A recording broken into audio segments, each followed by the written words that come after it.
What kind of a show are you guys putting on here today? You're not interested in art? No. Well, look, we're going to do this thing. We're going to have a conversation. From Chicago, this is Film Spotting. I'm Adam Kempenaar. And I'm Josh Larson. I could go ahead and turn back into my normal self right now, if you like. It's not that different from how you see me already. When Michael Cera joined the Wes Anderson Players this year in the Phoenician scheme, there was much rejoicing as the two had long seemed destined to work together.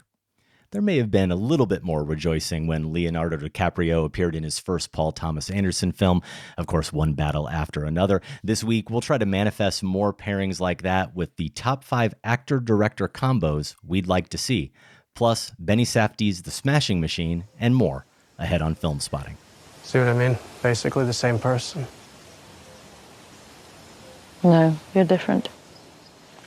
Welcome to Film Spotting. It's a new movie week, Josh, but One Battle After Another does seem to be still dominating the movie conversation, at least over in the Film Spotting family Discord. A lot of chatter there about the movie for sure. I've also spent time catching up on written reviews, podcasts, all about the movie. As you know, I went dark beforehand. And so, yeah, now I'm really enjoying getting all the different perspectives, including from among our listeners.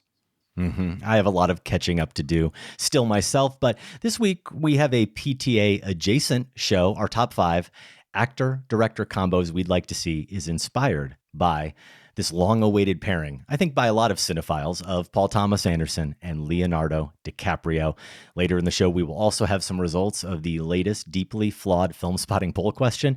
We asked our listeners to choose one and only one Paul Thomas Anderson decade. This was another diabolical producer Sam poll question. I can't wait to see how it comes out because I haven't looked at the results or how the polling was going in about a week. I don't know how it came out. It was really close. Yeah, can't wait to see the results of this one. A tough one Sam put to us for sure.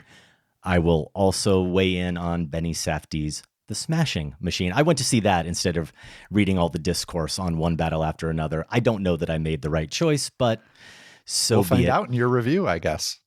We will find out. A quick reminder, Film Spotting is now available as a video podcast. If you're a Spotify listener, you get to toggle between seeing our faces or not seeing our faces.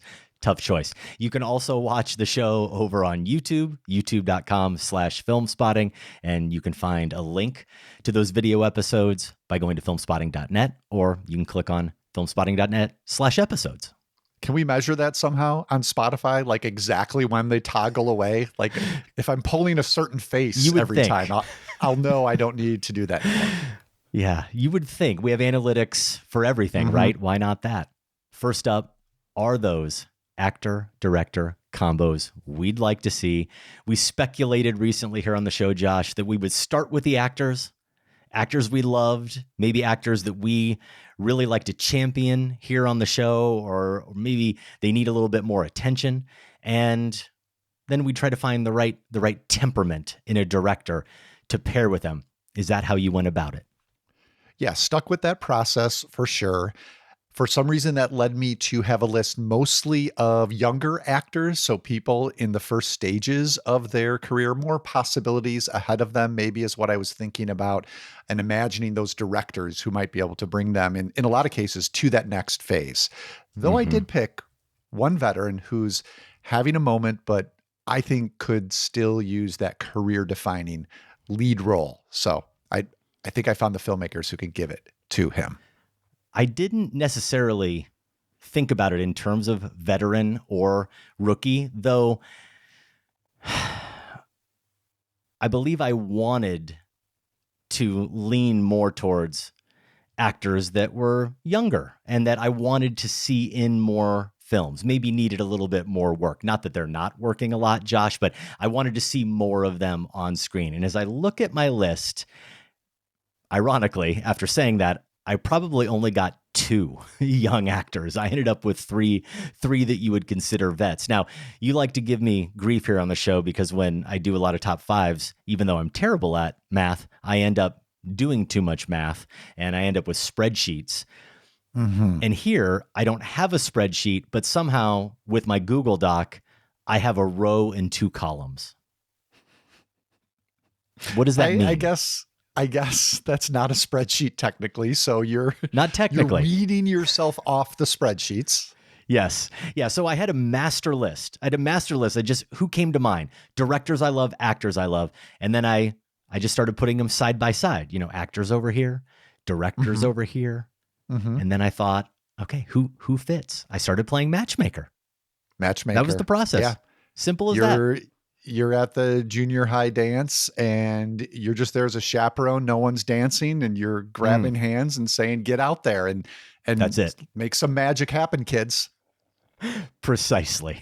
Now, with that perfect analogy, let's jump in. I want to hear your number 5. All right, let's start with my veteran, and that is Benicio del Toro. Now, the last 10 days since I saw One Battle After Another, Adam, basically, social media clips and memes of him in that film have been my lifeblood. Some days I think that's all that's keeping me going, is seeing another one go by on a feed. I was thinking about those figures of saints, that people put on their car dashboards, and I'm hoping that I can find one for Sensei Sergio St. Carlos. I need you, brother. Sensei, please. Courage, Bob.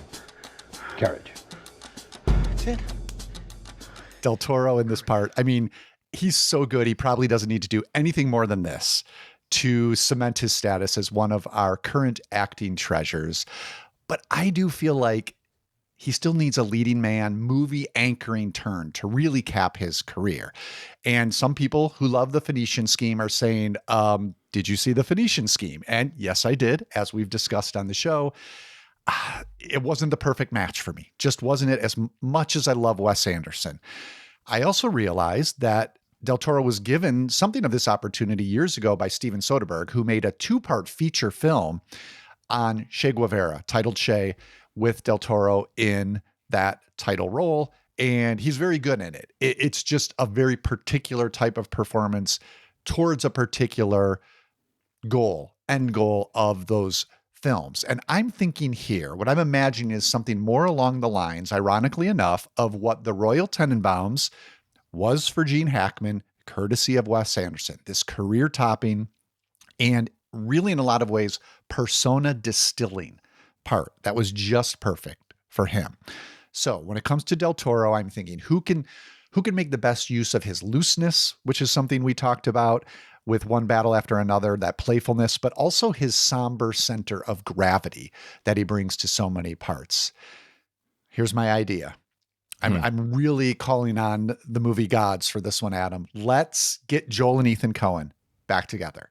Let's put them in Fargo mode. Are they currently working? I'm sorry. I've never heard of them. They're working. Yeah. They're technically working. I want to get them back together in Fargo mode, and I want them to build a story around Benicio del Toro. I do think there's a model here. Fargo is more of the model maybe than Frances McDormand's Marge Gunderson in the movie. I'm thinking more about Fargo's tone, but then the way they used Billy Bob Thornton in The Man Who Wasn't There, which I think is one of their most underrated films. Billy Bob Thornton gives a career best turn there as this morose barber who's haunting his own life, essentially. I can see Del Toro being in that vein in a movie that has the tone of Fargo. So let's get the brothers back together for Benicio. Come on. Okay. We've been waiting long enough. Maybe you'll have to pray on that Sensei Sergio figurine to get the Coen brothers reunited. Josh, whatever it takes. I love in this fantasy world, not only will you get the actor to work with this director, but this director in this case is the brothers who are no longer working together. Why not? Why not try? It's your dream. Try to do it all with this list. And I am now hearing in my head, and it's a beautiful thing, Benicio del Toro saying, "You betcha," just like Marge Gunderson. Why not? I don't know if that's exactly what I want. Oh, okay. Also, I think just give me about 24 hours. Sensei Sergio figurines now available. Filmspotting.net/shop. I love it. And especially because I we'll hope make I a get a killing. discount. So let's get to my number 5. And I'll say that my number 5 and my number 4 both are picks that I have a little bit of help from a listener, Justin R. in Chicago. We have different picks, but Justin R. wrote in with 2 pairings to suggest, and we're just off a little bit in terms of who we want to pair one director and one actor with. But I like the setup here that Justin gives me. So for number 5, this is one of Justin's pairings, and it's actually the second one they suggested. So Justin R. says, another interesting combo would be with the Safdie brothers.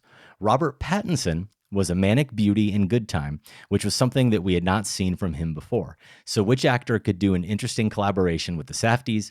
How about Sam Rockwell? He's played chaotic characters in the past and has done so very well, but what if he was thrown into the chaos of a Safdie film? Okay, great choice. In fact, might be even better than my number 5. I'm taking not the Safdies. I'm going with Robert Pattinson, an actor that we have both praised quite a bit here over the years of doing film spotting. And when you think of the Safdies, Justin called him a manic beauty, his character in Good Time. You think of the Safdies and that film in particular, you think of intensity in terms of what they're putting that character, Uncut Gems, of course, the Adam Sandler character, and others in that film, what they're putting their characters through for sure, but also what they're putting the audience through. That camera, the frenetic pacing of it, the editing. My director really only fits the former. It's about what the character is going through. And maybe even more intensely, I think, Josh, because as we know from talking to the Safdies here on the show, they love their characters. They love all their characters, no matter how bad they seem to be as people, no matter how much pain they seem to be causing themselves or other people. And so you feel that as a viewer. And so you end up kind of rooting for them, no matter how bad they seem to be. My director really only tortures his characters. And in some cases, some would say his audiences too. Whether or not we root for them, whether or not there's any opportunity for redemption with these characters, that's really kind of up for debate. My director is Martin McDonagh. And with Robert Pattinson, Josh, we know he can play tortured. We have seen it. That character in Good Time isn't just manic. He is also a tortured character. But we see that to some extent in Cosmopolis. We see it in Claire Denis' High Life. We see it in Mickey 17, where not only he's a goofy character, but he's tortured literally. He's tortured figuratively as well. And the Batman, which every time I think about the Batman, I hear Ben Folds in my head saying he's all dressed up like the Cure, which he is, that entire film. He's just, for me, one of those actors who obviously has movie star looks and doesn't want to just get by on those, isn't interested in being that movie star. He clearly eschews that, and he turns every role into a character role. And yet I never feel as if he's being overly self-conscious about it, or he's being overly mannered about how he's approaching that role. And so when I envision this, I envision him in one of these McDonagh movies, just completely bedraggled, and he's been on a bender for 7 days. The shirt is unbuttoned, barely on him. He hasn't shaved. He's probably kneeling down in a church pew, and who knows? He probably smells bad too. We get that sense, wafting from the screen. He's getting dirty looks from other churchgoers. He's in full-on bad lieutenant mode, basically, but it's Robert Pattinson, and this movie's got a mordant wit, and I want to see it. Robert Pattinson in a Martin McDonagh film. I mean, you've got the treatment. You're halfway to a treatment there for the two of them. I like this. I think you like McDonagh a little bit more than me, but when you think of something about like the Banshees of Inisherin, which I liked quite a bit, I can see the match working. So, yeah. Yeah. And I do want to acknowledge, before someone says, Adam, how could you not have pointed this out? Sam Rockwell, of course, not only in 3 Billboards, but in 7 Psychopaths, a regular collaborator of Martin McDonagh. So just works out coincidentally there that was Justin R's choice to work with the Safdies. Again, I love that. I love that pairing as well, but Robert Pattinson and McDonagh is my choice. I can't wait to hear your number 4, Josh. All right. The actor I'm going to play matchmaker for is Aaron Pierre. Now, he starred in Jeremy Saulnier's Rebel Ridge, which was this smart little action thriller that showed Pierre had the chops to be a major star. He played there this former Marine who confronts a corrupt small town police chief played by Don Johnson. Before 2 days ago, I'd never really been in a street fight. Well, I've been in plenty. Yeah, I can feel that from you. It's gotten out of hand. We can agree on that. Got me thinking, what if we just walk away? Well, now you're starting to talk. But then I was like, nah.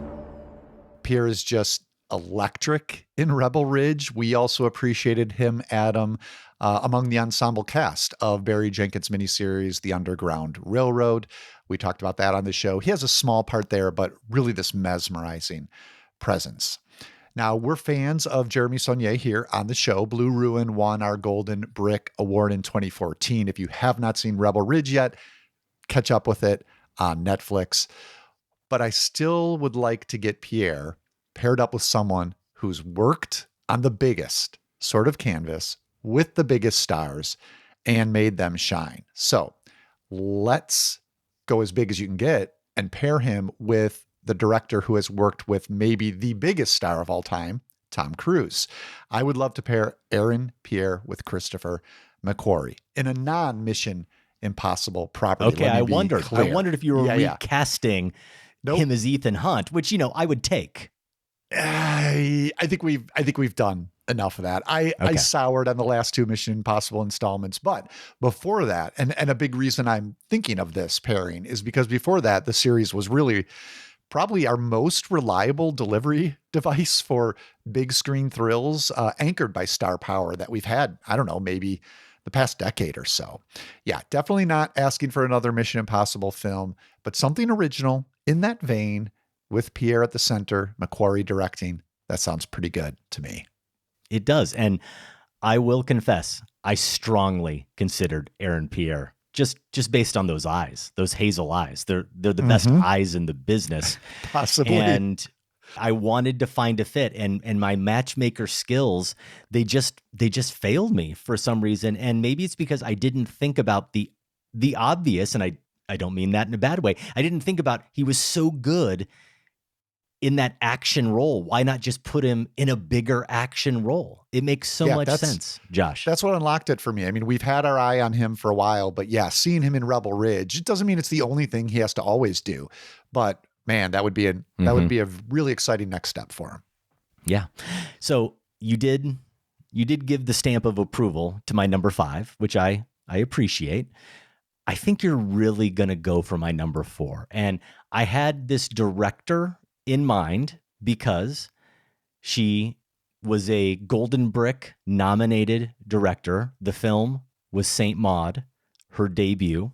And then her follow-up, Love Lies Bleeding, I believe was my number 7 or 8 film of 2024. So I am a fan of director Rose Glass. And I go back to Justin R. from Chicago, who wrote in and said, Rose Glass is proving herself to have a strong vision and voice over her first 2 films as director. Saint Maud and Love Lies Bleeding both have strong female leads across 2 different genres. How wonderful would it be to see another female powerhouse lead in the next Rose Glass film, namely Kirsten Dunst? She could bring whimsy and weight, power and grace.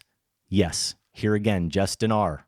I'm on board with Kirsten Dunst. I'm on board with Kirsten Dunst in anything, but of course, working with Rose Glass as well. And I like that he's distinguishing there, as I'll get to more in a moment.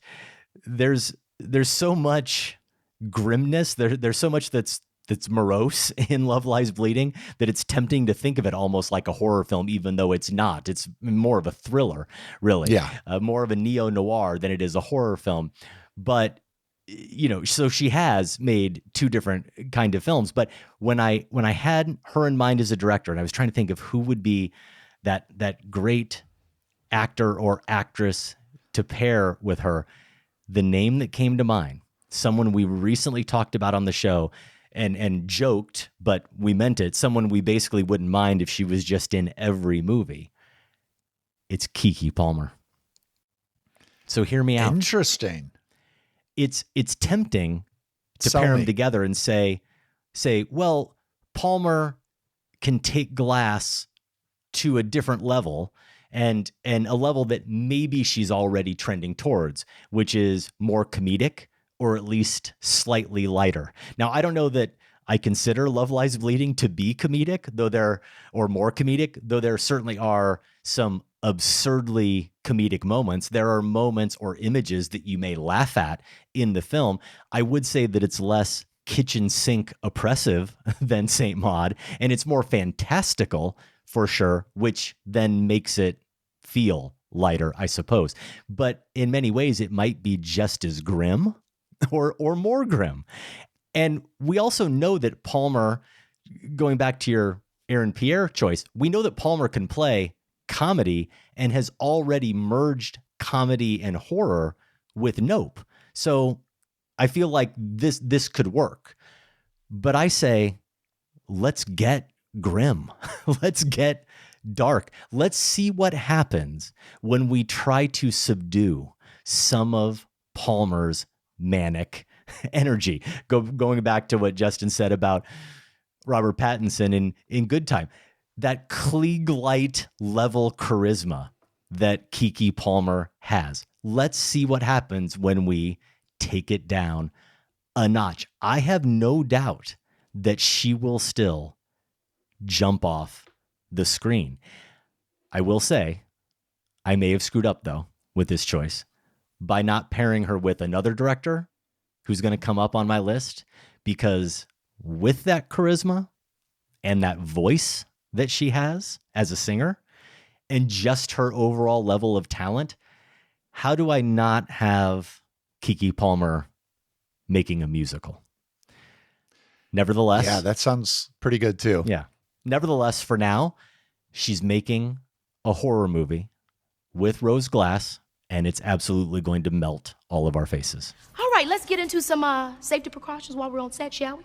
Number one, please refrain from making any loud noises, sudden movements, and keep your cell phones off. We'd really appreciate that. Two, if you see anything that looks or feels unsafe, contact me, OJ, or your second in chain of command. And three, let's have a great shoot. And I'm Emerald Haywood. I direct, write, produce, act. I do a little singing on the side. Motorcycles, baby. Look, I make a mean grilled cheese. If you're looking for crafty, just holler at me. All right, I'm open to it. I'll say that. And here's the reason, not only because it just sounds plainly quite intriguing in terms of an experiment, but, Keke Palmer, if going back to when she was a young actor, like, tween teen actor, things like Akeelah and the Bee, and even a movie, I had forgotten existed, The Long Shots. We're talking like 2006 for Akeelah and the Bee, and The Long Shots was 2008. The interesting thing is she, as a child actor, has like a rooted authenticity in both of those roles. That's probably the best thing in both movies, but also is very different from the persona that we think of her now, and which is so entertaining and smart and quick-witted. So I think there is a wide range there, I guess is what I'm saying, if you look back over the course of her career. And so why not be in a horror movie like the one you're describing? I think it probably could work. If it's a case where you're saying it feels a little bit like it requires that wide range because it's very much going against the type of character she's played before. And I will admit, I'm familiar with those roles, but I haven't seen those early performances. So I don't have anything to go off of there or to juxtapose this vision that I have in my head against, right? If you're saying it's going against a certain type, that's exactly why I'm doing it. I want to see what would happen with her in a role like this that requires just her to flex a few different muscles, because I'm not saying she does the same thing every performance, but I am saying these roles call on her to do something that she's shown she's particularly adept at. And I want to see something just a little different. Yeah, that's the fun of these lists too. Like part of them are perfect matches and part of them are throwing up challenges, right? Mm-hmm. Is like, pretty sure you could probably do this. I'd love to see you try. So, yeah. All right, at number 3, I'm going to go probably back to, thinking more of like the match of things we've sort of seen before on a director's part and an actor's part and bringing them together. The actor is Lily Gladstone, who has, put in stellar work for Kelly Reichardt in Certain Women and First Cow. I've also appreciated her in the series Reservation Dogs. She made a very small film that she's quite good in called Fancy Dance. And of course, she broke out on an Oscar level with Martin Scorsese's Killers of the Flower Moon from last year. She was nominated but didn't win as Best Actress. There, she played the Osage wife of Leonardo DiCaprio's, manipulating a World War I veteran. When it comes to their work in that movie, I always think of the scene where a storm has blown in, they're together in this house, and she encourages him. He's kind of this nervous, conniving guy, and she just encourages him to be still in the midst of a blowing storm. Storm, it's powerful. So we need to be quiet for a while.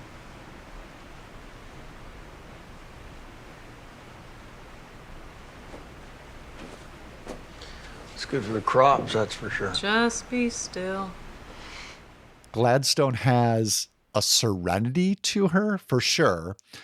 But she also has, and you can see it in Killers of the Flower Moon, she has this sense of humor that catches you off guard because you don't expect that coming from this serene presence. And so I wanted to find a filmmaker who could foreground that lightness, maybe push in that direction a little bit more without losing the rootedness. And I thought of Jim Jarmusch. I'm thinking Jim Jarmusch, not in full-blown early deadpan mode, so not like Stranger Than Paradise, but more of something like 2016's Patterson. This was his ode to everyday contentment. It starred Adam Driver as a bus driver who also writes poetry. Patterson had this wry contemplativeness to it that I think Gladstone would be just perfect for. Now, Jarmusch is interesting because he also made Dead Man many years ago. And it's interesting to think of Dead Man within the context of Gladstone. It featured Johnny Depp as a man on the run in the American West who follows a Native American figure on this spiritual journey. I have not seen Dead Man, which I loved when it came out in 1995. I've not seen it since. There's a good chance there's something in there Gladstone would take rightful issue with, possibly, given her background. I don't know. Maybe there's something in there that she would click with and want to, pursue with Jarmusch. I do think just in terms of artistic sensibilities, though, I can see Lily Gladstone and Jim Jarmusch doing something really special together. This is your most imaginative pick yet. I mean, I know we're only on your third pick, but okay. I think you could have given me about 2,000 chances to guess one of your choices, and I would have never landed on Lily Gladstone and Jim Jarmusch. And I love it. I certainly can't argue with it. And now I want to see this film. Yeah, I don't remember the process how I got there, to be honest with you. I mean, he's back in our minds because his recent film did well at Venice Film Fest. Maybe that was it. Could have just been that. So I'm back with another match as well in terms of, I think, sensibility.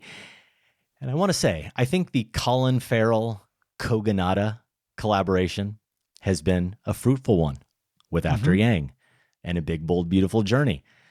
But maybe we could talk Kogonada into trying out a different dark-haired, incredibly handsome Irish actor. And that would be Andrew Scott, who I'm just going to throw out there. Andrew Scott, is he pound for pound our best actor right now when we consider stage as well? And I use that phrase pound for pound like they used to throw around all the time and maybe still do in boxing because, I'm not a tall man, Josh, but I am taller. I am taller than Andrew Scott.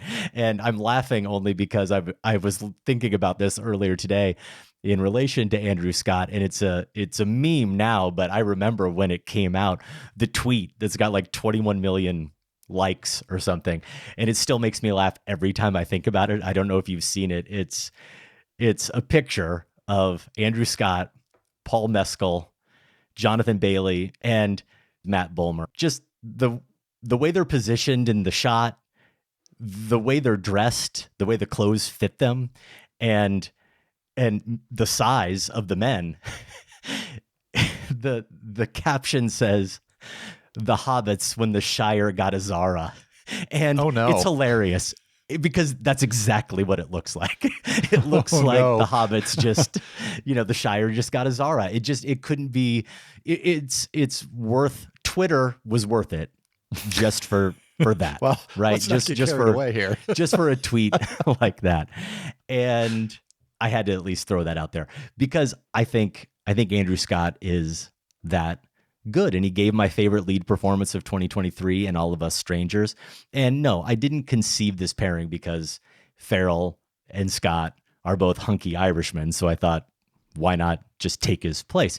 It's because in part of the connections between All of Us Strangers and Kogonada's work, as we discussed a couple of shows ago when we were recommending A Big, Bold, Beautiful Journey. Generational tension between fathers and sons, mainly, and sons trying to come to terms with their identity. And I know people listening, a lot of people unfortunately didn't see All of Us Strangers, but trust me, if you didn't, that's very much what the film's about. Even what I said about Kogonada inviting his characters to rediscover the familiar with fresh eyes. In Strangers, Andrew Scott's character Adam is opening up doors to his past, the literal doors to the home of his childhood. And he's interacting with his father and mother. Christ, you know who you remind me of? Who? You look just like my dad. Did he? I remember him anyway when I was a little girl. God, isn't that mad? It's like seeing you both exactly the same time.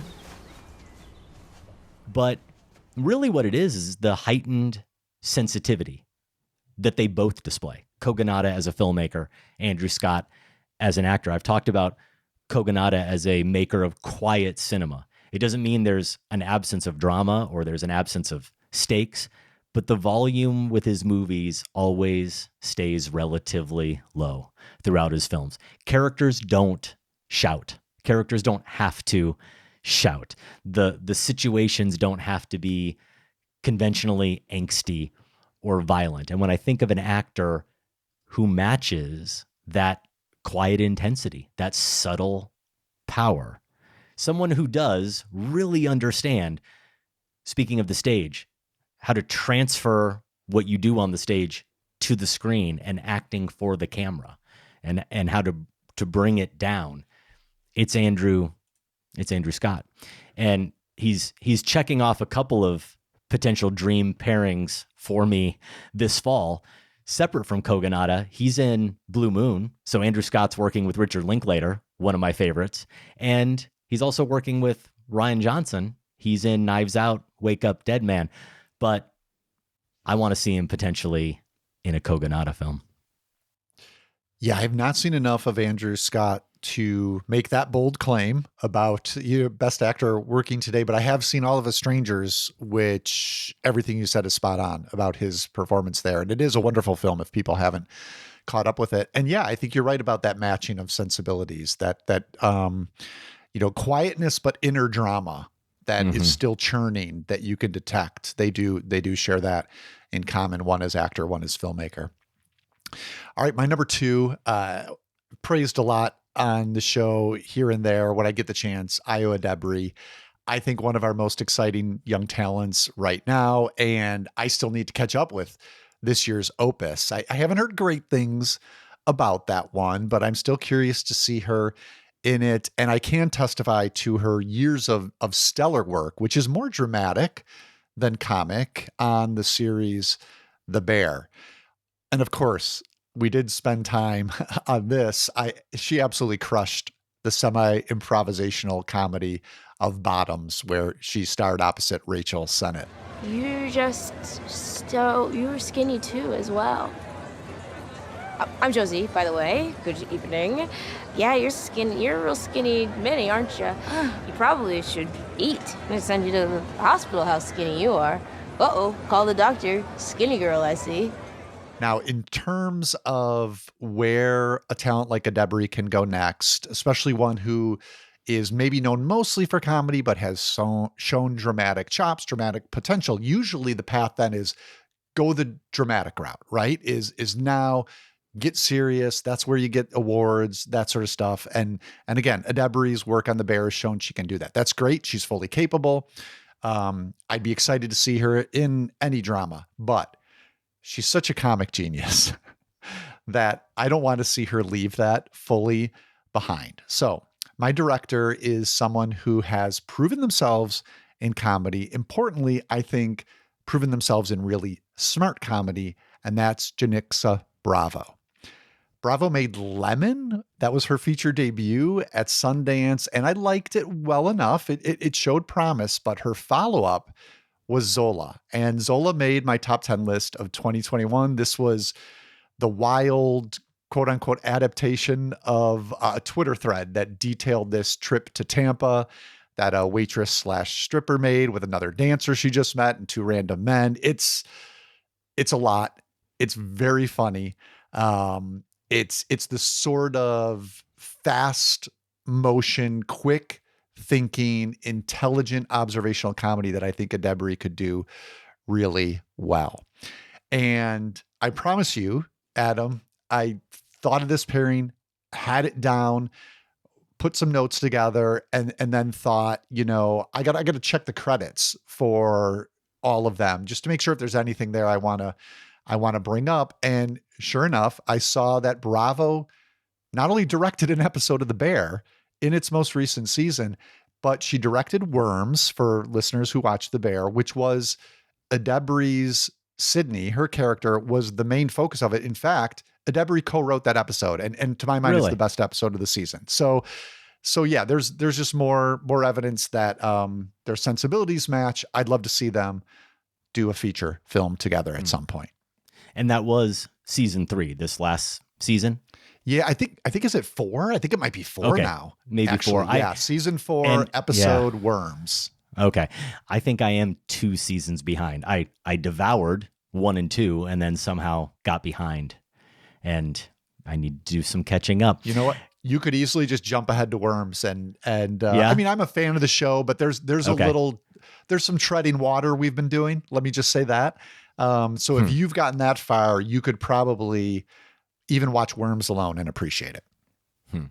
Well, the director, who's part of my number 2 pairing, this will make sense, hopefully.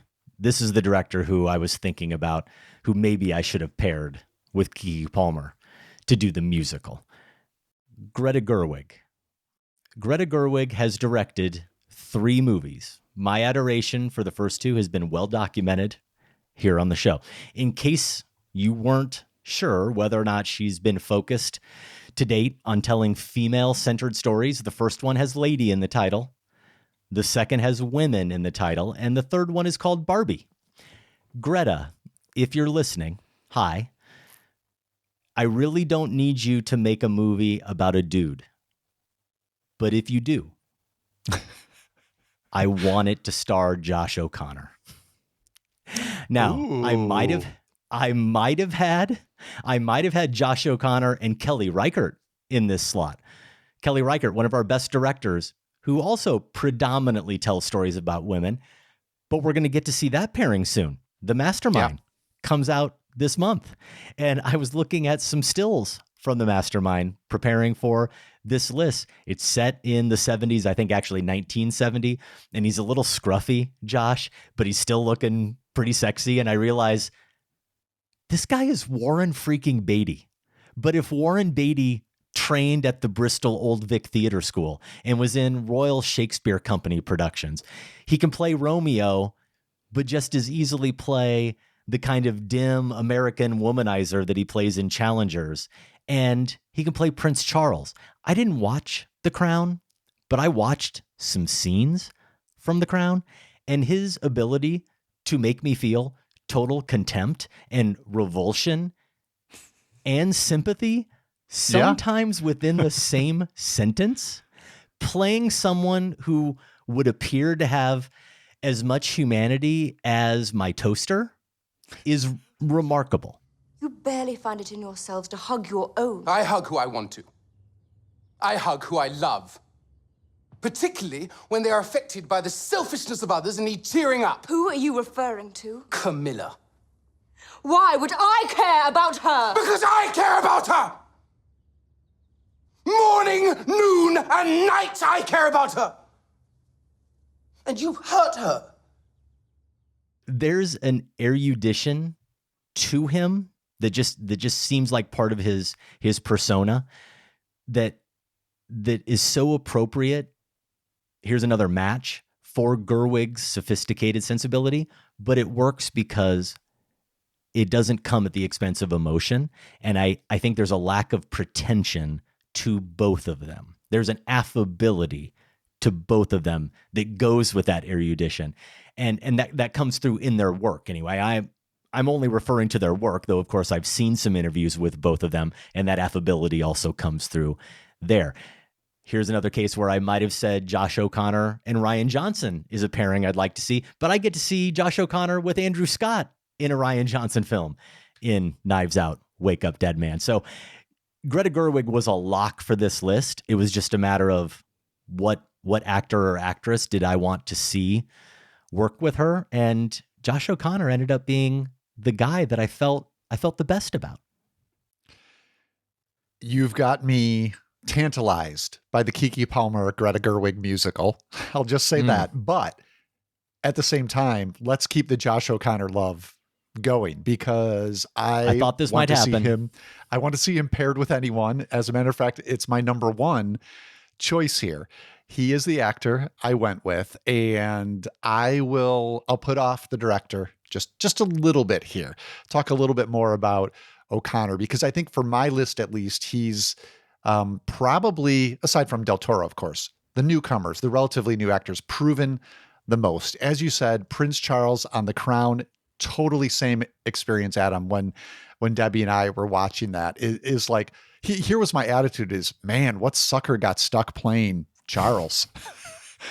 Yeah. And then you're like, oh, Charles is interesting. Like, I want to know about his life and his story.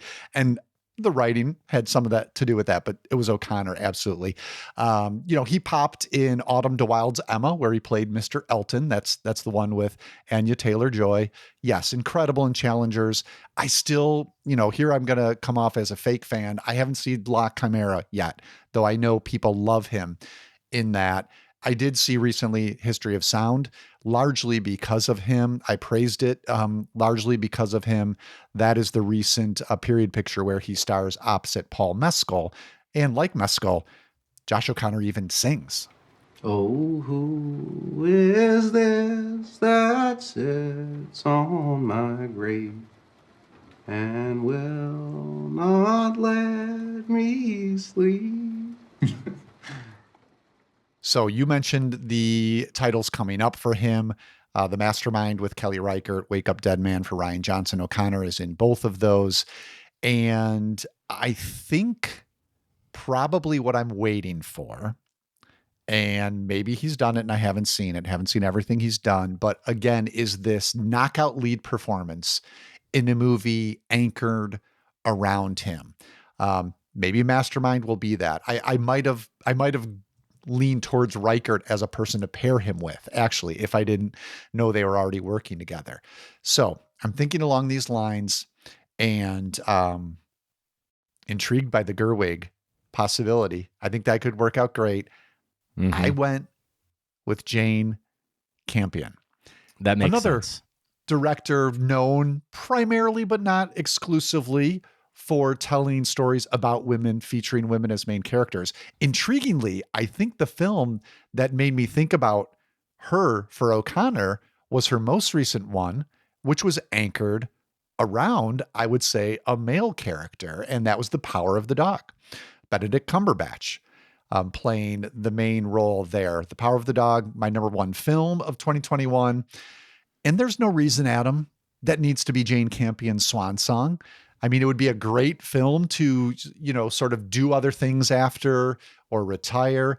But you know what would be greater? Get another grand work from Jane Campion, one anchored, as so many of her movies are, around a great performance. And I can easily imagine, just think about The Power of the Dog and the way you were even describing some of O'Connor's work, Adam. Can't you see him being just as good as Benedict Cumberbatch was in that 100%. film? Yeah. That moral they even, ambiguity. Yeah. And physically, they're similar too. So it's an easy fit to slide them in your imagination. Yeah. I think he would have worked really well there. I'm sure Campion could put those qualities to good use in another story. So my number one dream pairing, Josh O'Connor and Jane Campion. Okay. I would definitely buy a ticket for that as well. Let's hope that both of our pairings come to fruition. My number one. So here's the thing. With our top fives, all top fives, not just this one, we're always trying to be idiosyncratic. Otherwise, what's the point? There's no point to a top five if we're trying to hit some kind of right answer or some kind of prescribed choice. But maybe, and occasionally this is true, sometimes there might just be a right answer, Josh. And part of engaging in this little fantasy that this entire exercise, maybe we are manifesting. Maybe we can manifest. Maybe we can help make this happen. And my number one, it turns out, could very likely happen. I didn't know this when I put it down on paper, but then I started Googling because I thought, well, wait, this seems likely. Has this been talked about? And sure enough, it could happen because these two giants are currently circling each other. Now, of course, we know how things work in the movie business. This does not mean it will happen.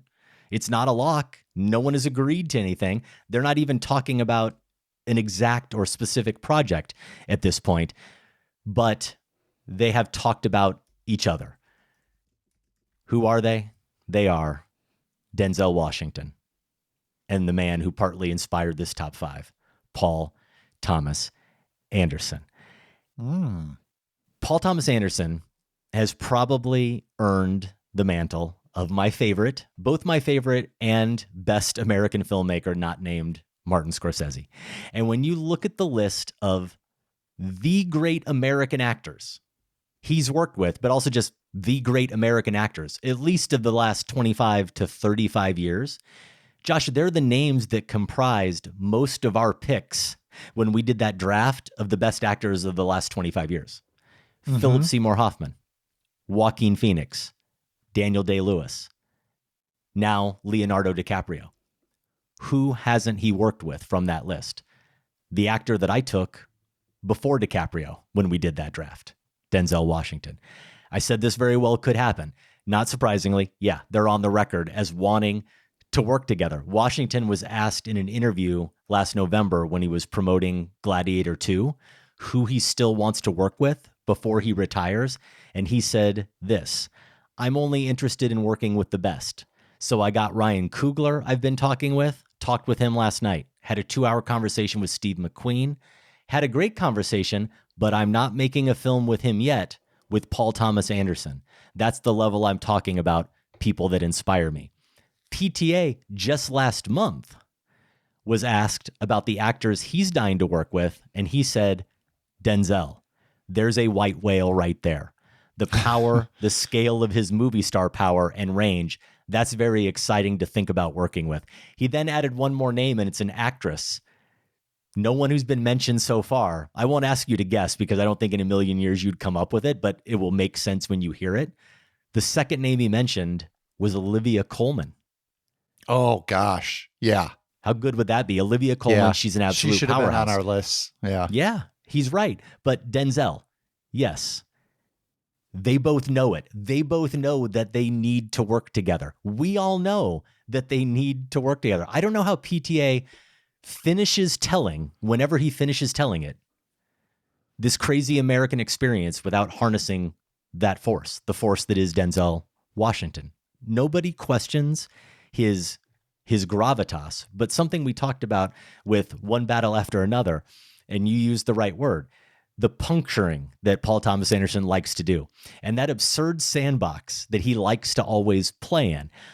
I'm not suggesting that Denzel had anything to prove to us at this point when Gladiator 2 came out, especially because I think he's always shown a wicked sense of humor, or this year with Highest to Lowest, but certainly after Gladiator 2 and Highest to Lowest this year, his playfulness, his willingness to take risks cannot be questioned. You wish my loyalty.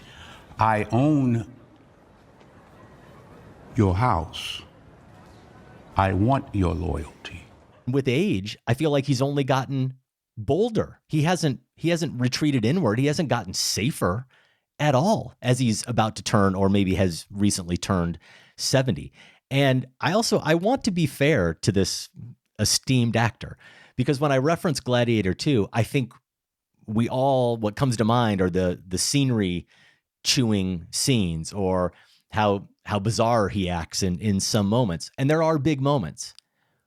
That's some of the playfulness and the risk-taking that I'm referring to. But I'm also thinking of the subtle weight that he gives scenes, that gravitas that he brings to scenes, like the one in the depths of the Colosseum, Josh, when he dispels for Paul Mescal's Lucius the myth of the dream of Rome. The greatest temple Rome ever built, the Colosseum, because this is what they believe in: power. They gather here to watch the strong strike down the weak. There has to be something else. There is nothing else. There has to be another Rome. There is no other Rome. The dream? The dream of Rome? It's an old man's fantasy. That's just classic Denzel Washington, who is barely raising his voice above a whisper in that scene. And he is crushing the spirit of Mescal's character in that scene. We deserve this. We as a people, we as a nation, we deserve Denzel Washington and Paul Thomas Anderson making a film together. We need it. It's a compelling thought experiment, because I would place Denzel, if there's the trajectory from star to actor, which isn't entirely fair, but let's just say that's a continuum. I would place Denzel more towards star, and I would place someone like Daniel Day-Lewis more towards actor. Yet I can see Denzel Washington, it would be a very different experience, but crushing the role of Daniel Plainview in There Will Be Blood. And that speaks to like the American story aspect, right? That I think Denzel Washington is capable, and in a lot of his films has been investigating, and that There Will Be Blood absolutely investigates. But there's the stature and the power that role requires Denzel has. That doesn't mean their pairing would look like that. It might look like something more along the lines of what you were referencing with the lightness and the absurdity. It could absolutely go that direction too, but there's a lot of absurdity in Daniel Plainview. But yeah, I think this could work. So the variety term, they're circling each other, huh? That's exciting. Yeah. And I think we have to acknowledge, going back to where we started at the very beginning of this show, you mentioned Daniel Plainview, and I don't know if you were specifically speaking of that character or a character like that. Obviously, Denzel Washington, he wouldn't play it the same way as Daniel Day-Lewis, but he could play a character. He could play a character of that stature. He couldn't play Daniel Plainview because as a black man, he couldn't play that character. Right. Yeah. But that's where I'm going with this. In light of the discourse around One Battle After Another, Denzel Washington playing the lead character in a Paul Thomas Anderson movie begs the question of, what would that Paul Thomas Anderson movie What's the story? Like? What would the story be? I'm talking about the American experience. I think Paul Thomas Anderson is one of our great chroniclers in any medium of the American experience. And he tells it in an expansive way because of the periods that he covers. But he is very clearly not, even though he is touching on it in One Battle After Another, he's very clearly not telling the Black American experience. And what might that be? Would it be that if he cast Denzel Washington in his next movie? That would be That would have to be part of the speculation if we were really bringing this fantasy to life. And I suppose I would like to see that, but that would also raise all sorts of interesting questions about whether or not he has the right to write and direct that story. Yeah, I mean, whether or not we want to see that story from him. Yeah, then you're talking about you're going to have to bring in other collaborators as well to make it a story that can meet the demands, that can make it a movie that meets the demands of that sort of story. Do you have any honorable mentions or any other picks that you'd like to throw in, Josh? You know, for my honorable mentions, it's mostly the actors that I wanted to get to, though I did not have Olivia Colman, and your mention of her makes me think she should have maybe been one of my 5. So I was thinking of the likes of Dev Patel, Rachel Sennett, Austin Butler, Keke Palmer was one I had hoped to get to, Stephen Yeun, and then Mike Feist, Josh O'Connor's Challenger's partner. I wanted to maybe get a pairing with him. Here's a pairing I actually did have as an honorable mention, so maybe my number 6, you could say. But Sandra Hüller from Tony Erdmann and Anatomy of a Fall. Of course. I thought it might be fun to have Yorgos Lanthimos take a break from Emma Stone and work with someone who might bring him back a little bit closer to reality. You know, the fantasias he and Stone have been exploring have been interesting.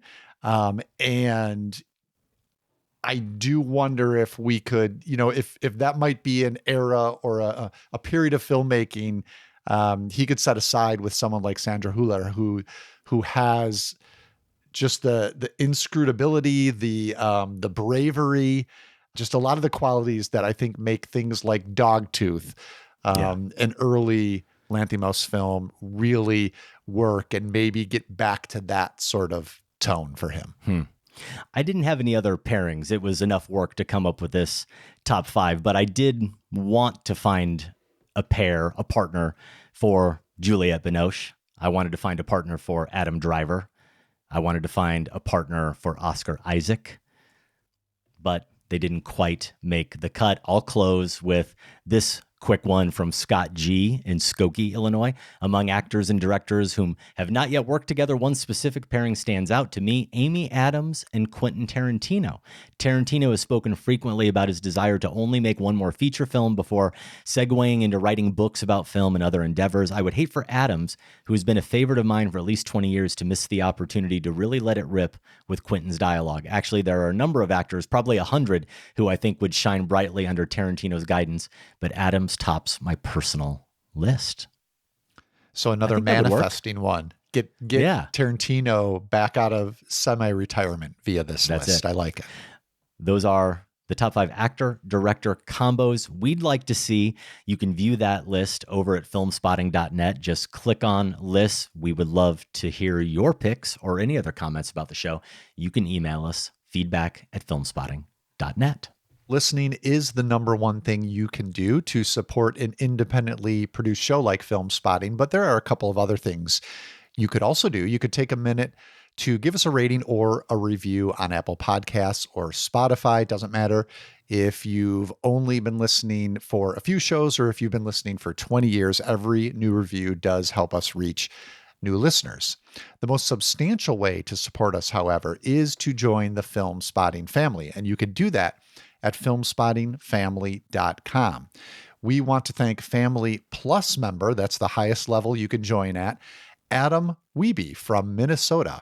Adam is on Letterboxd, as many of our family members are. If you would like to follow him, just type in AWIEBE 34.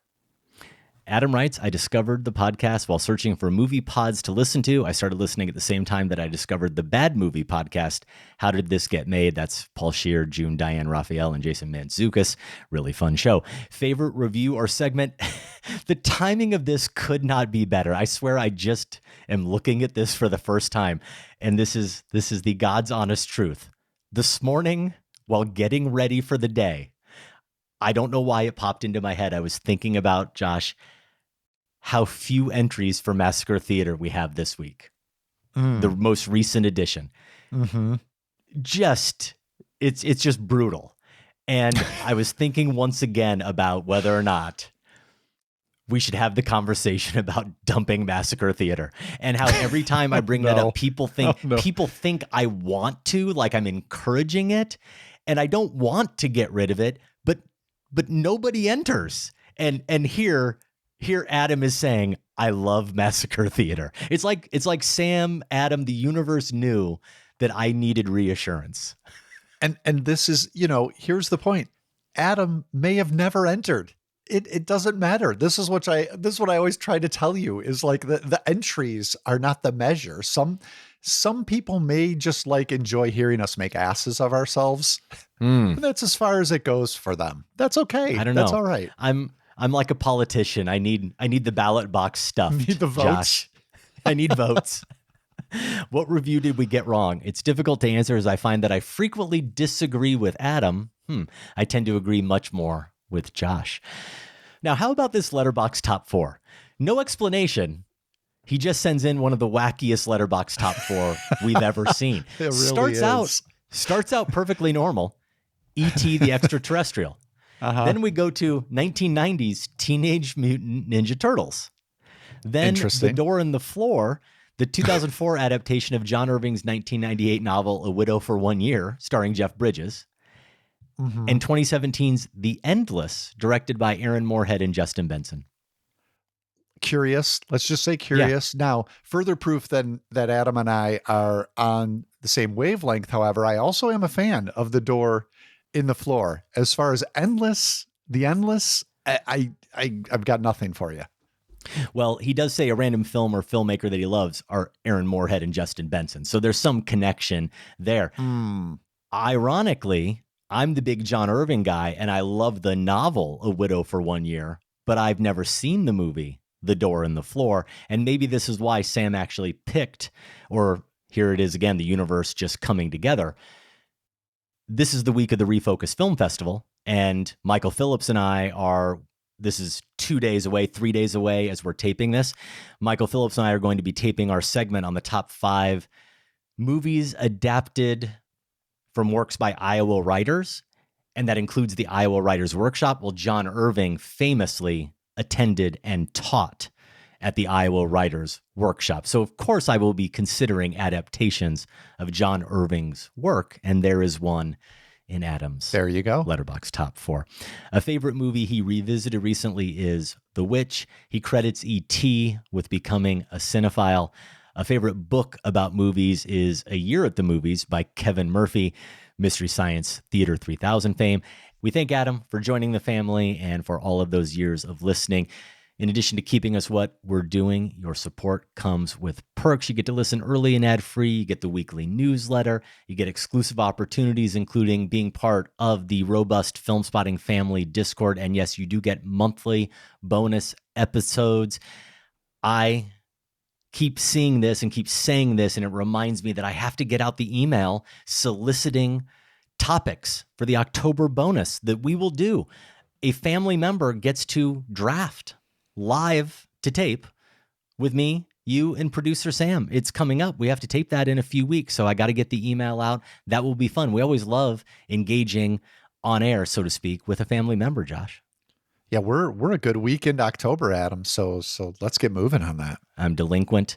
You can learn more at filmspottingfamily.com. A quick addendum to our Film Spotting family shout out. We wanted to give a congratulatory message to two very important family members, two very important friends of the show, Thomas Todd and Ashley McDonald Bennett. You've actually heard both of their names mentioned in recent years here on the show because Thomas Todd is our quizmaster extraordinaire, and Ashley McDonald Bennett is the wonderful person who helped us put together Film Spotting Fest. Without her, that event would not have happened and would not have gone as smoothly as it did. So they've been very important parts of Film Spotting here. Going back about 5 years, it was 5 years ago that Thomas Todd came up to us at the Music Box in Chicago, February 2020. You might recall this is right before the world shut down and changed forever. We were having a Film Spotting anniversary event, 15 years. watching Rio Bravo on the big screen there at the Music Box. And before, we were in the lounge having a couple drinks, and this guy I'd never met before came up and introduced himself. And I thought it was crazy that he was driving across country. He was coming, I believe, from the Bay Area, definitely California. And he decided to stop through. He planned his trip so he could stop through and hang out with us in Chicago and then make his way to New York, where he was moving. And a little while later, he emailed and pitched this idea of trivia. When everybody was on Zoom, he said, hey, maybe we can get together as a film spotting community. Have you ever thought about trivia? I do this. I regularly run pub style trivia, do these quizzes. Maybe we could give it a try. And we had a conversation and we thought it was a great idea. And here we are 5 years later, and we're still now doing these regularly with our film spotting family members. It's become a really, really important part of the show.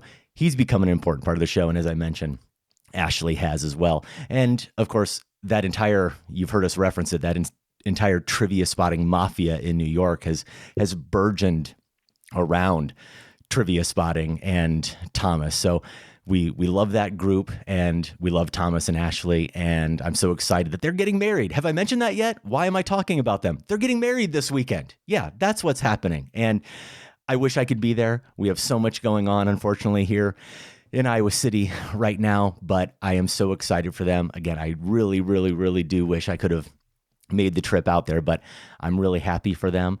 I look forward to hearing all the stories about how the wedding and the reception went, and I look forward to many more years of working with them. So Thomas, Ashley, all my best. Congratulations. Probably looking at my eyes. How did that happen? Well, have you ever heard of the Ultimate Fighting Championship, the UFC? That's the bloody thing they're trying to ban. This guy is the best he has ever seen. Do you hate each other when you fight? Absolutely not. The Smashing Machine is currently playing in wide release. It's the story of UFC fighter Mark Kerr, played by Dwayne Johnson. It's directed by Benny Safdie, half of the Safdie brothers, the directing team that made Uncut Gems and Good Time. Now, The Smashing Machine premiered at the Venice Film Festival in September. That's where Safdie won the Best Directing prize. Adam, you caught up with the movie over the weekend, and maybe you're uniquely qualified at this moment to talk about it, not just as a movie, not just as a biopic, but as a sports movie. Are you teaching an entire course on sports movies? Mm-hmm. Is it a section of another course? Or I know you're up to something like that. Yeah, I am teaching a course and very much enjoying the course. It's called Sport and Film. And hopefully that's the last time I'll mention that on the show, because I feel like I've mentioned it in passing 3 or 4 times and people are going to start taking shots every time I mention sport and film. I have a lot to say about it as a sports movie, and we're not in class and I don't want to bore people with all of those thoughts. Here's what I'm going to say to you, Josh, about The Smashing Machine. I violated one of my own principles when I reviewed this movie, and it came back to haunt me. The reason why I don't do this thing ended up proving to be true. And what I'm referring to is, you know that I have a rule about not consuming the thing, the source material, first when I know I'm going to review a movie. Now, if it so happens that I read the book once and then it's turned into a movie, well then, okay, obviously I'm going to watch the movie. And if I have the movie or if I have the book in mind while I'm watching the movie, then that is what it is. I can't undo that, but I won't seek out the book just because it came out first and then watch the movie. I want to just experience the movie fresh and not compare them. We've talked about that before. Well, that includes anything that's the source material. If it's based on another movie, if it's based on another movie that happens to be a documentary, I don't want to know. I just want to take the movie as it is. But because of the sports movie class that I'm teaching, And seeing a couple videos on my Instagram where Benny Safdie was talking about making this movie and what inspired it, my curiosity got the best of me. There's a documentary that exists that's called The Smashing Machine. I don't even know what year it's from. And it's Mark Kerr's life. And I managed to find it online. And it's only like 75 or 80 minutes long. And the reason I watched it wasn't just because I was so curious, but just based on Benny Safdie as a director and some of the things that he was saying, even though he wasn't necessarily referencing the documentary directly, I was sure that he was going to transform this material. It gave me the sense that I could watch this documentary and it wouldn't in any way impact my experience watching The Smashing Machine 2025 in the theater. Except what I didn't count on, what I don't think I could have counted on, is The Smashing Machine mirrors the original doc so closely, it's more reenactment than reinterpretation. It is as if, Josh, The Rock and Benny Safdie were so obsessed with. I was gonna make an analogy like playing in my cover band. Sometimes you want to cover a song, not because you like it so much and you want to reimagine it, reinterpret it for an audience. No, I want to cover it because I can't wait to play it just like the band plays it. I want to play the bass line just like that bass player plays it. That's the fun part. I want to play those notes exactly. That's what it seems like happened here. And not many people have seen this. It's really hard to find. I could only find it online, a link online somewhere. It's not like streaming or on demand. It's as if The Rock and Benny Safdie were so obsessed with this movie and Mark Kerr's life that they decided to reenact the documentary as a feature film. Shoot the documentary, including mirroring its aesthetic, but with Dwayne Johnson as Mark Kerr and Emily Blunt as his girlfriend. And the entire time I was watching the film, Josh, all I could think about was that. All I could think about was, I can't believe they're recreating these scenes almost identically. I can't believe they took the dialogue straight from the documentary, right? Wow. Like, imagine that. It's not just another film. It's a documentary, so it's real life happening, and they just transcribed it. Do you want me to throw this out? Jane, you gonna have this? Use the skim milk, right? Yeah, skim milk like last week. I switched to whole milk Why didn't you tell me? I thought I know, told but you you. gotta tell me these things. I'm gonna get it wrong if you don't tell me these things. It's all right. I'll just make another one. Now, it does deviate in certain ways, but the only thing I guess I can say about the movie is that the ways that it does deviate, I don't think are interesting or justify the film and the experience of watching it for me. I have no sense, though, of how I would really feel about the movie if I wasn't so aware of how closely aligned it is with the documentary. And the last thing I'll say is that what's also curious to me about the choice is that Safdie decides that he wants to make it a bit of a meta experiment. So the movie starts just like the documentary starts, with not only the same scene, but with the square aspect ratio and a VHS aesthetic, because it looks more like video, like it was shot back when this documentary was shot. This all takes place back around Mark Kerr was fighting in the late 90s and early 2000s. So it looks like that. And that's how he shoots it. But then there's a point during the first match that we see where the aspect ratio widens out and it looks crisper, and we realize, okay, now now it's a feature film. Now it's a narrative film. It's not trying to be like a documentary. And there's also a meta element to the ending of the film that I won't spoil. So there's meta bookends to the movie. But Josh, once it goes from that documentary aesthetic at the beginning, the thing is, it doesn't abandon the documentary aesthetic. It just looks better. The movie continues to try to be a documentary. And I don't mean just in terms of recreating the original film and the scenes and the dialogue from it. I mean, it still tries to be in its form a documentary. The camera is the handheld shaky camera. It's presenting itself as a documentary. It's presenting itself as if he is going for a realist aesthetic, a fly on the wall sort of cinema verite aesthetic. So I really struggle to understand the exercise here. And it does feel to me, the cover band analogy is the best thing I can say. It feels to me, and I know from something I saw in an Instagram video that this was a project that The Rock had been eyeing for a long time, that he was really obsessed, might be the right word, with Mark Kerr's life. And Benny Safdie was obsessed, once The Rock showed it to him, with being the guy who got to direct The Rock in it. And he'd break out videos of it on his phone. And I don't want to speculate about these things, but to me, it almost feels like they, at least Benny Safdie maybe, became so obsessed with it that it was about for him seeing how closely he could recreate it. And that isn't compelling for me as a viewer to watch how closely they recreated the documentary.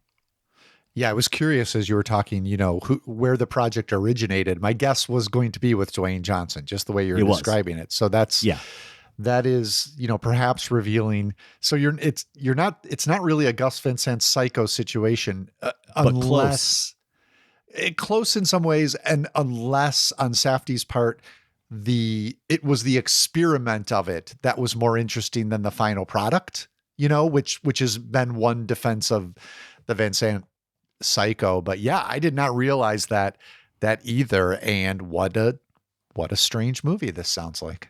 Mm-hmm. And again, I imagine that most people coming to it didn't find this movie or didn't watch this movie. It's a small little documentary. And I suppose I can just recommend, don't do what I did. Don't seek it out. If you're going to watch The Smashing Machine, go to it fresh. Take it for what it is and see what experience you have with the movie. But then I would recommend watching the documentary. Of the two, I prefer the documentary. I think it's more interesting to just take it as real life rather than a narrative film recreating real life. Sure. That's my take. The Smashing Machine is currently playing in wide release. Next week on the show, we are planning to do, boy, I'd love another week, but right now we're planning to do our Robert Redford tribute. And this morning, producer Sam asked me, how are we doing this again? Are we doing scenes or performances or movies? Because we talked about this 2 or 3 weeks ago in a production meeting. And I said, you know what? I'm not sure. Josh and I can talk about it on air. And that's what we're going to do now, Josh, because I think you know what we're doing. So why don't you tell me and our audience what we're doing? I mean, I know what I'm doing, and I'm just making the biggest tent. I'm making the biggest tent so you can do whatever you want to do.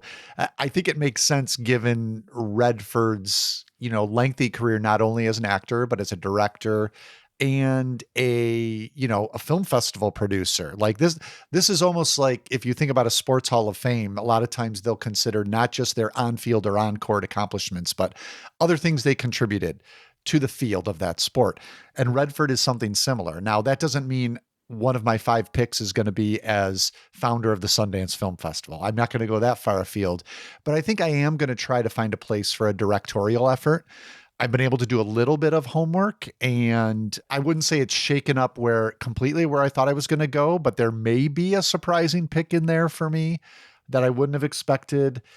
So yeah, I just think it makes sense again to if one of us wants to hone in only on acting, I think that's completely fair. And just say, listen, the guy did a lot of good stuff as a director, but he should be known as an actor. Like that's what we should remember him as. I think that's completely valid. So yeah, I don't think there's too much concern about a lot of overlap because I've been able to do a little homework. And I know that was one thing we were worried about is he does have, as our poll question will reveal. Yes. When we get to that, 2 incredibly iconic performances. It's hard to ignore. Neither of us will probably ignore either of those, but I think that still leaves room for variety on our lists. Potentially. I haven't started to form my list yet. As I said during our top 5 earlier, there are some lists where maybe there are just right answers. And at least with my list, I may feel like there are some right answers. I don't know how idiosyncratic I'm going to get. The bottom line is, it sounds like what you're saying, Josh, is we're not going with scenes and we're not going with performances. We are going with movie titles. I think that gives us the most freedom. Okay.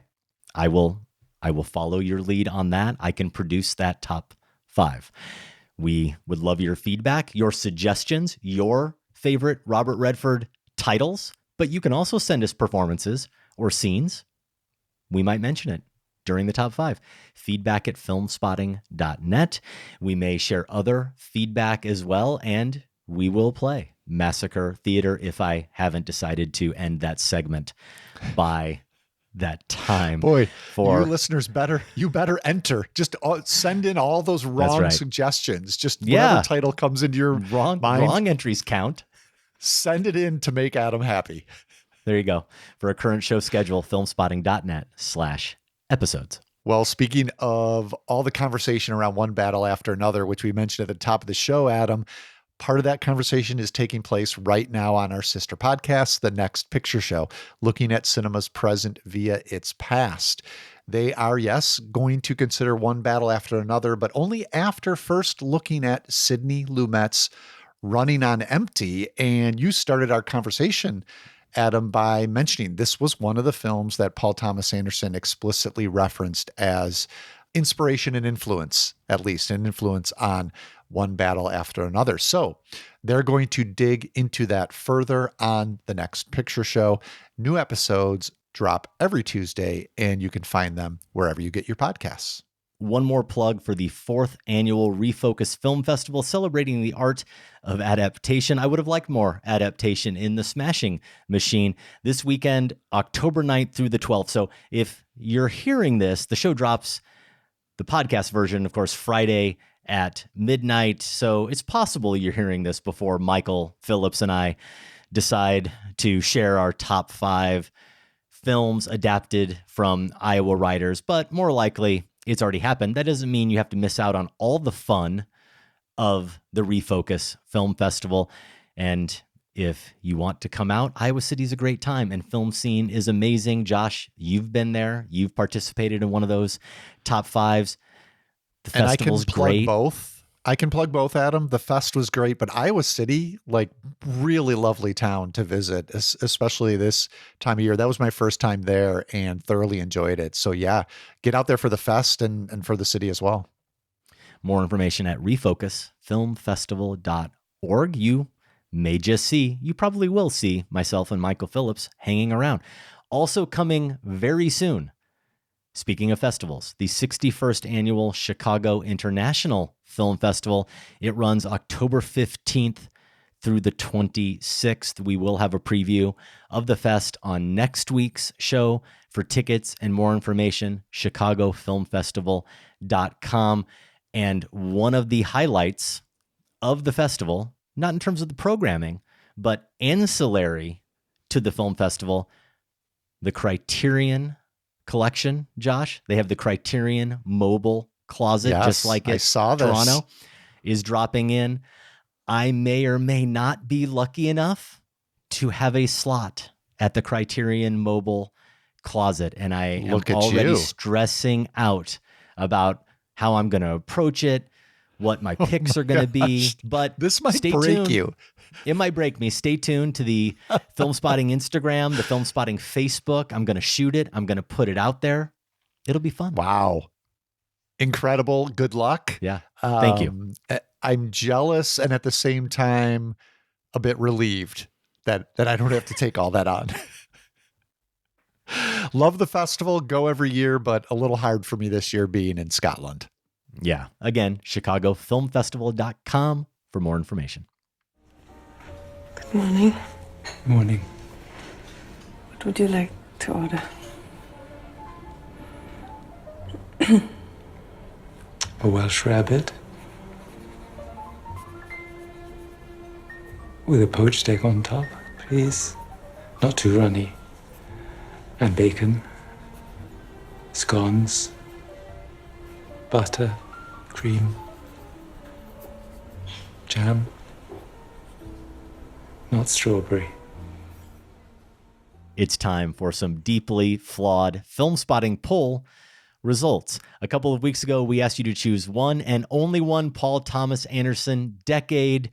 The options were, we'll go in order here, the 90s. That includes Heart 8, Boogie Nights, Magnolia. The 2000s, Punch Drunk Love, There Will Be Blood. Or the 2010s, The Master, Inherent Vice, Phantom Thread. Josh, how did it come out?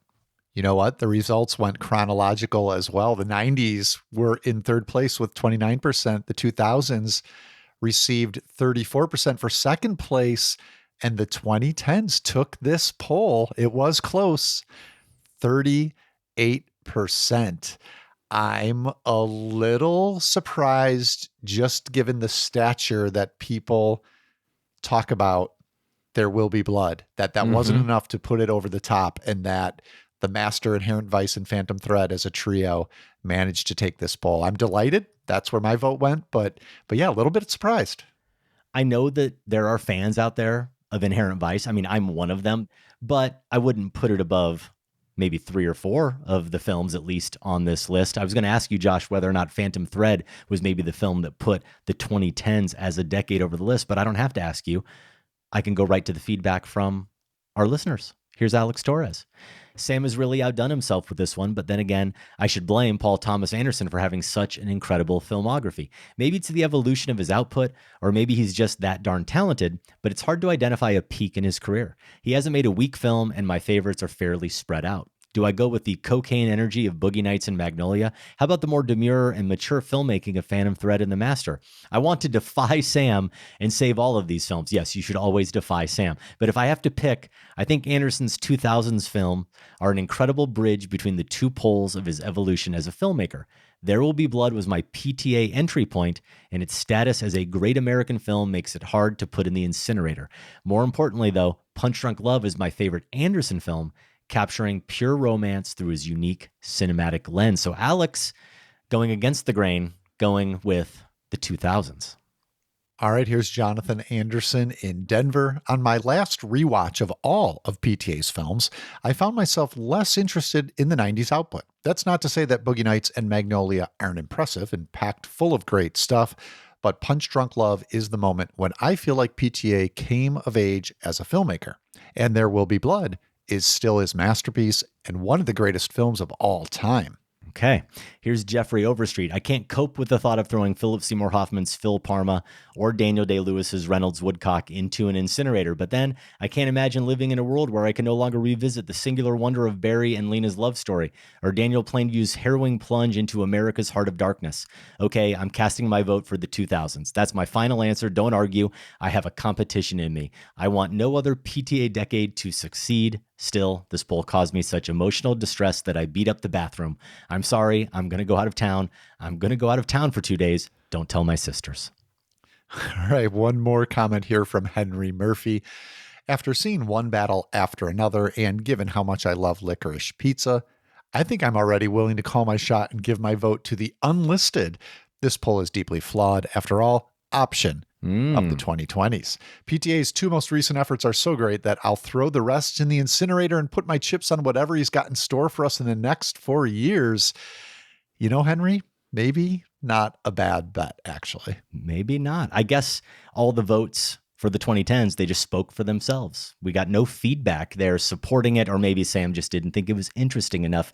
No offense to everyone who wrote in. Thank you to everyone who wrote in. It is now time for a new deeply flawed poll.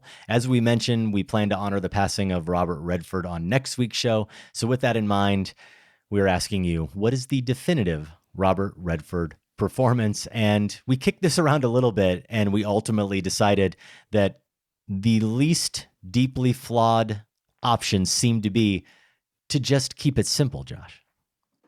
Yeah. Let's make the 2 that come to everyone's mind first duke it out. So 2 options. You have to choose one. Is it going to be Bob Woodward in All the President's Men, or the Sundance Kid in Butch Cassidy and the Sundance Kid? I mean, are we going to let him do other? Should we let him do other too? You know, it's a great thought. I'm going to open up the poll mechanism right now to see if Sam gave them that option. because, yeah, it looks like he did give them other. I don't know that I would have. And actually, you know what? The newsletter hasn't gone out yet. So we can override Sam. I mean, it would make it more deeply flawed. Whoa. Hey, I'm not getting into this. You can override Sam. Hey, it's 2 out of 3. It's a democracy here, right? We could make it more deeply flawed by leaving in other, or we could keep it more perfect by just putting those 2. What do you actually think is the best poll?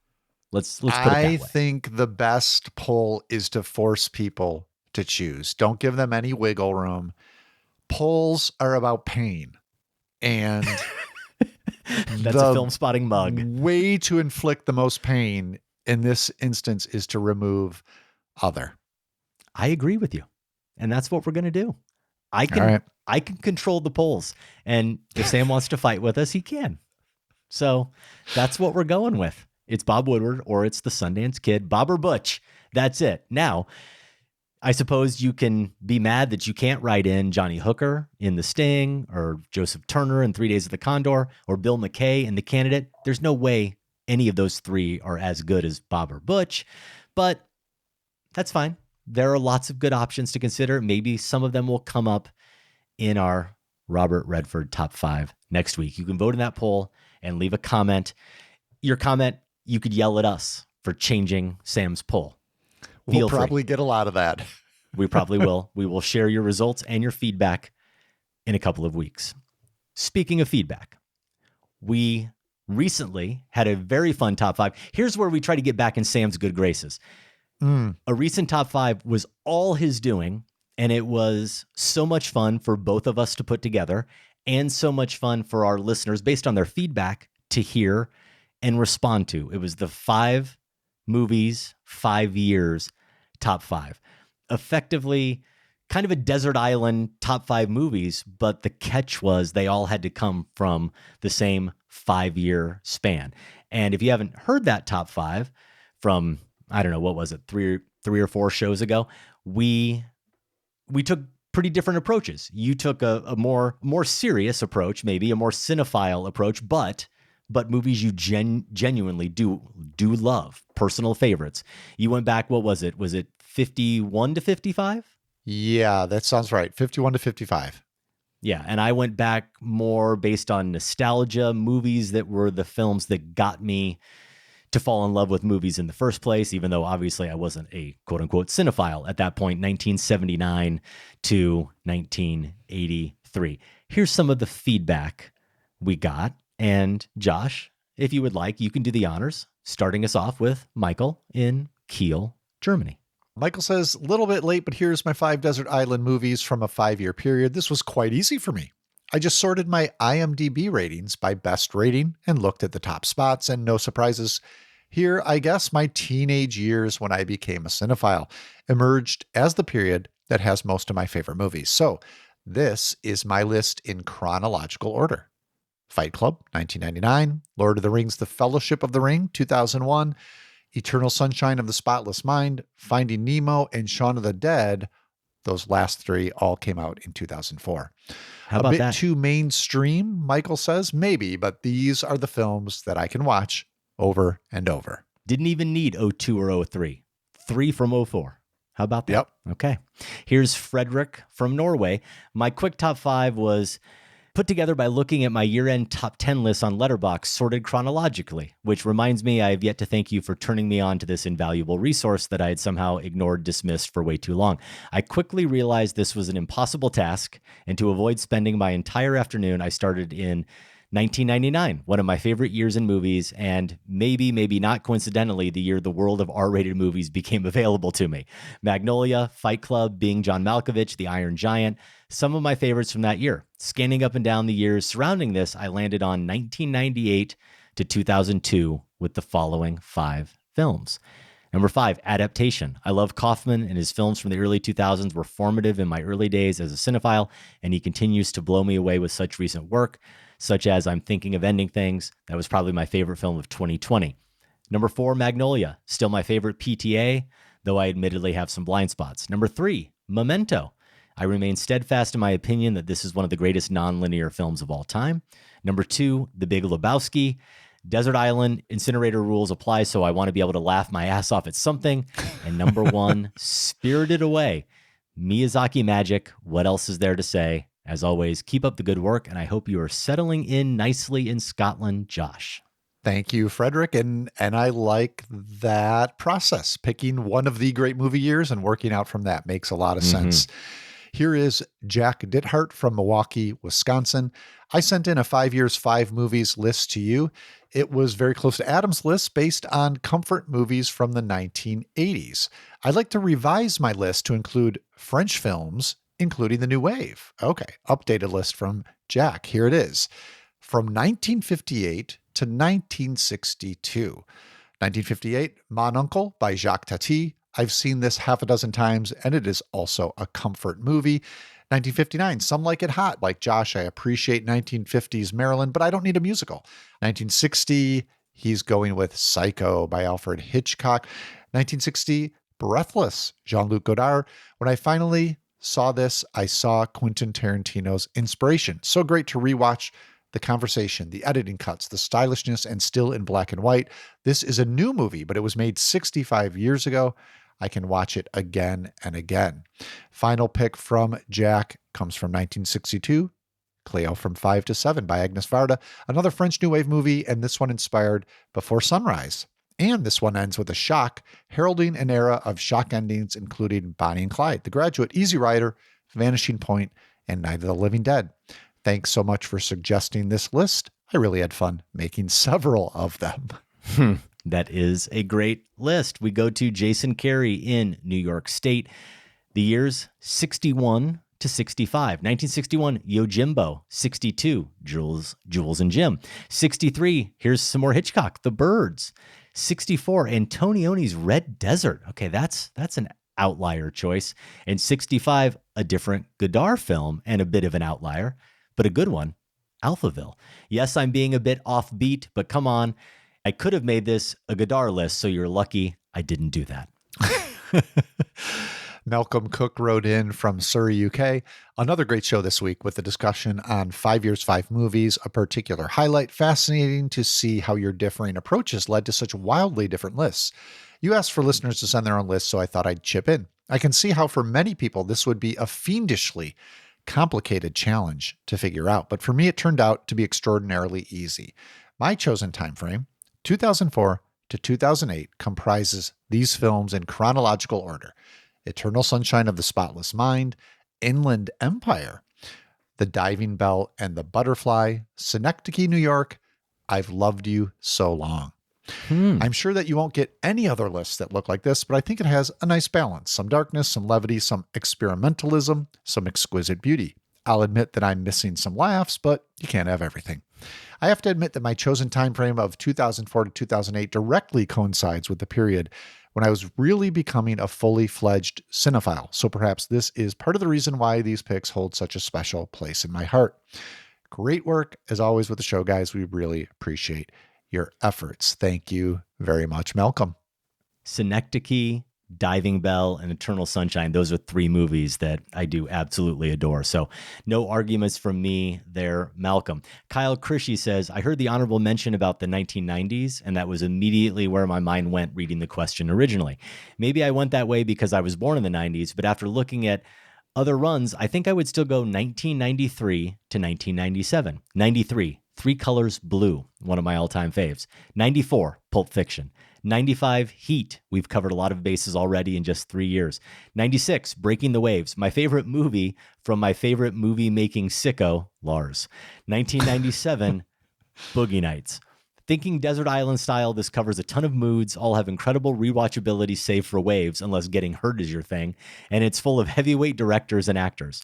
Binoche, Pacino, Watson, Skarsgård, Seymour Hoffman, Julianne Moore, PTA, Tarantino, the list just keeps going. Only thing missing is some Sandler, because in this house we do not tolerate Sandler slander. I'm glad I got that out. I deserve a cookie or something. Picking Heat over Billy Madison nearly killed me, he says. Wow. Thank you, Kyle. You know, I that interesting approach. I don't know if if we or many people thought about it being actor driven. What actors do no. you need to retain? Right. So I like that. Thanks, Kyle. Here's Bill Van Zant.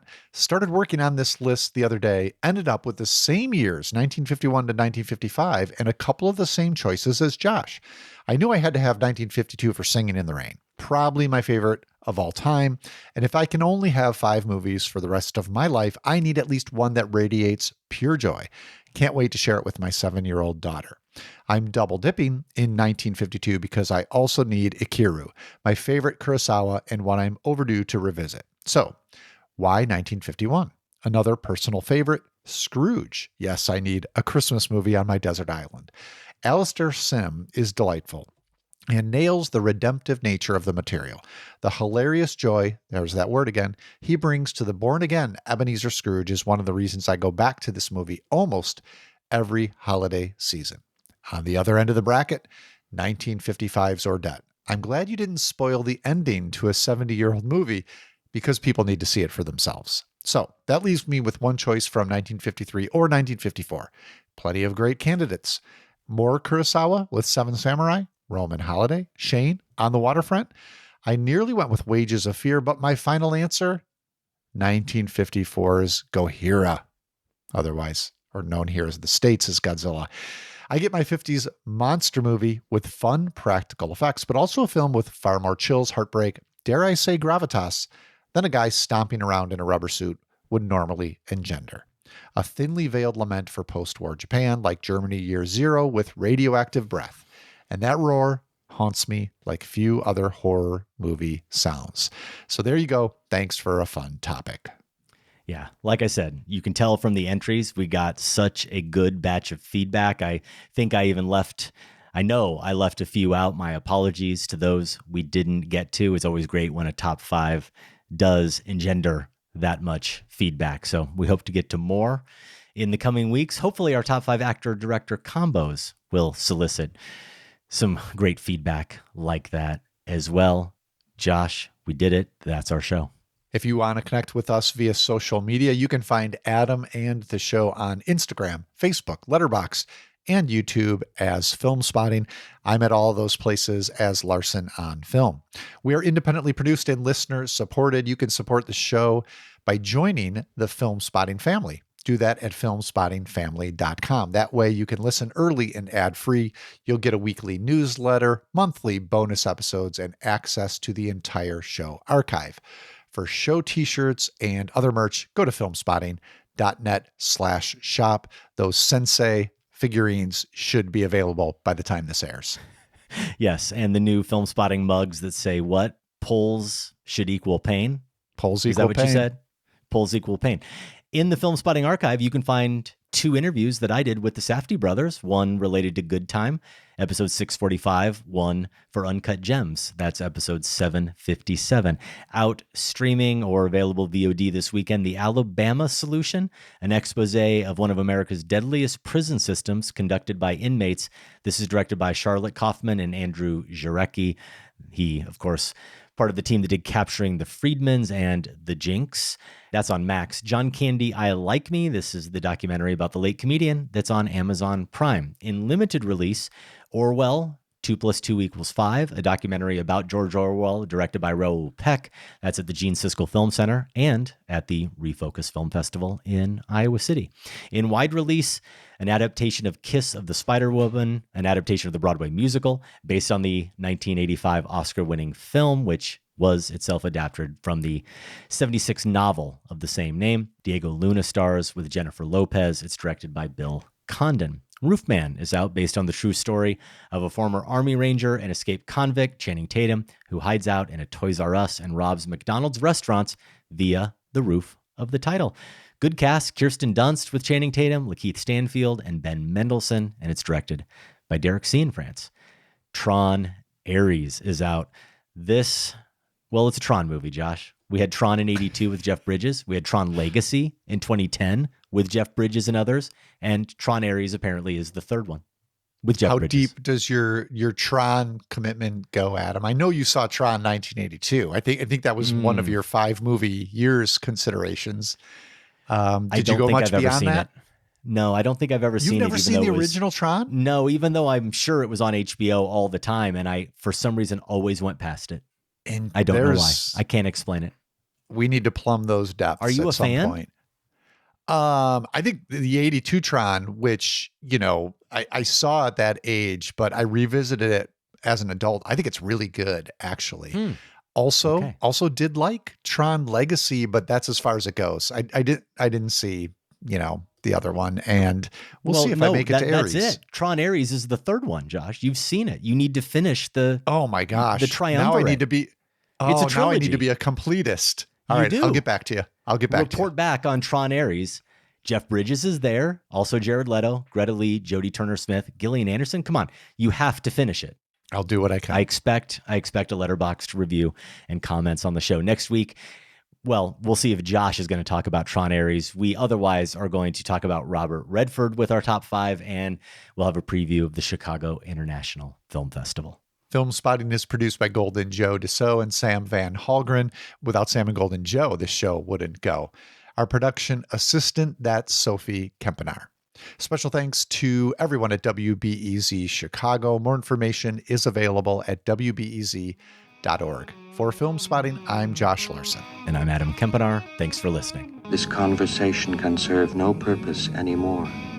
Goodbye.